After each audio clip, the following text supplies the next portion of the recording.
Welcome students. 12th maths first mid term exam 2024 original question பேப்பரை பார்க்கலாம். இது வந்து பார்த்திங்கன்னா விருதுநகர் டிஸ்ட்ரிக்டோட கொஷின் பேப்பர். இப்போ எந்த டிஸ்ட்ரிக்ட்லாம் ஃபஸ்ட் மிட்டம் டேர்ம் எக்ஸாம் நடக்கிற மாதிரி இருந்தால் அந்த ஸ்டூடெண்ட்ஸ் எல்லாருமே இந்த கொஷின் பேப்பரை பாருங்கள். இதில் இருக்க கொஷின்ஸ் எல்லாமே ஒரு டைம் கோ த்ரூ பண்ணிக்கோங்க, உங்களுக்கு ரொம்ப யூஸ்ஃபுல்லாக இருக்கும். 1 மார்க்ஸ் பொறுத்த வரைக்கும் புக் பேக்கில் இருக்க 1 மார்க்ஸை ஃபுல்லாக கவர் பண்ணுங்கள். மேக்ஸிமம் உங்களுக்கு பார்த்திங்கன்னா புக் பேக்கில் இருக்க 1 மார்க்ஸ்லேருந்தே மேக்ஸிமம் 1 மார்க்ஸ் எல்லாத்தையும் கேட்டுருவாங்க.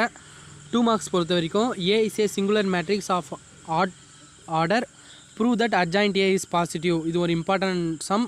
அப்புறம் கிராமர்ஸ் ரூலை யூஸ் பண்ணி ஒரு சம் கேட்டிருக்காங்க, இதுவும் நீங்கள் ஈஸியாக போடலாம்.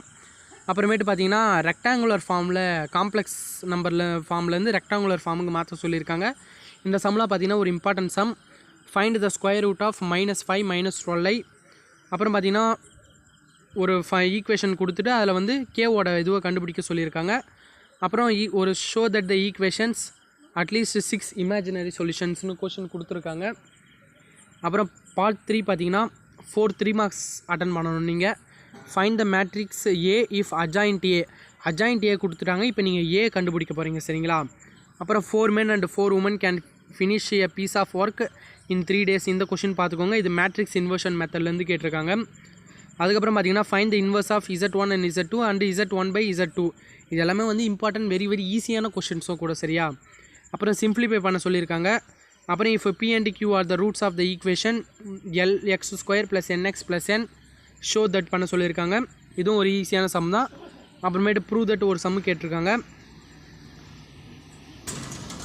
அதுக்கப்புறம் பார்த்தீங்கன்னா 5 மார்க்ஸ் பொறுத்த வரைக்கும் கிராமர்ஸ் ரூல் பார்த்தீங்கன்னா நல்லா அதில் இருக்க மெத்தடில் இருக்க சம்ஸை எக்ஸாம்பிள் அண்ட் எக்ஸசைஸை நல்லா கோ த்ரூ பண்ணிக்கோங்க. ஏன்னா அந்த கிராமர்ஸ் ரூல்லேருந்து கன்ஃபார்ம் உங்களுக்கு பப்ளிக் வரைக்கும் ஒரு கொஷின்ஸ் கன்ஃபார்ம் இருக்குது. அதுக்கப்புறம் பார்த்தீங்கன்னா number of solution, unique solution, infinite number of solution கண்டுபிடிக்க சொல்லியிருக்காங்க. இந்த லாம்டா மியூ கண்டுபிடிச்சி அது நீங்கள் போட்டுடலாம். அப்புறம் காம்ப்ளெக்ஸ் நம்பர் அந்த லெசனே ஈஸியாக இருக்கும். அதில் இருக்க எக்ஸசைஸை மேக்ஸிமம் வந்து எல்லா சம்ஸையும் கம்ப்ளீட் பண்ண பாருங்கள்.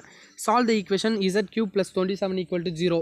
இந்த மெத்தடில் பார்த்தீங்கன்னா எக்ஸாம்பிளில் ஒரு சம் இருக்கும், எக்ஸசைஸில் ஒரு சம் இருக்கும். இந்த 2 சம்முமே பார்த்தீங்கன்னா நல்லா பார்த்துக்கோங்க. அப்புறம் find the all the zeros அந்த சம் ஒன்று கேட்டிருக்காங்க. அப்புறம் சால்வ் த ஈக்குவேஷன். இந்த சம் வந்து வெரி இம்பார்ட்டன்ட், சரிங்களா? இந்த 6x⁴ - 5x³ - 38x² - 5x + 6 = 0. இந்த சம்மு வந்து வெரி ஈக்குவேஷன் இம்பார்ட்டன்ட் சம்மு. இது வந்து அடிக்கடிக்கு அக்கறை வர சம், சரிங்களா? இப்போ எழுதக்கூடிய மாணவர்களுக்கு வந்து பார்த்திங்கன்னா இந்த கொஷின் பேப்பர் வந்து ரொம்ப யூஸ்ஃபுல்லாக இருக்கும். ஓகே ஸ்டூடெண்ட்ஸ், இதுக்கப்புறம் பார்த்திங்கன்னா மீதி எல்லா கொஷின் பேப்பரும் நம்ம அப்லோட் பண்ணுவோம். மறக்காமல் நம்ம சேனலை சப்ஸ்கிரைப் பண்ணி வச்சுக்கோங்க.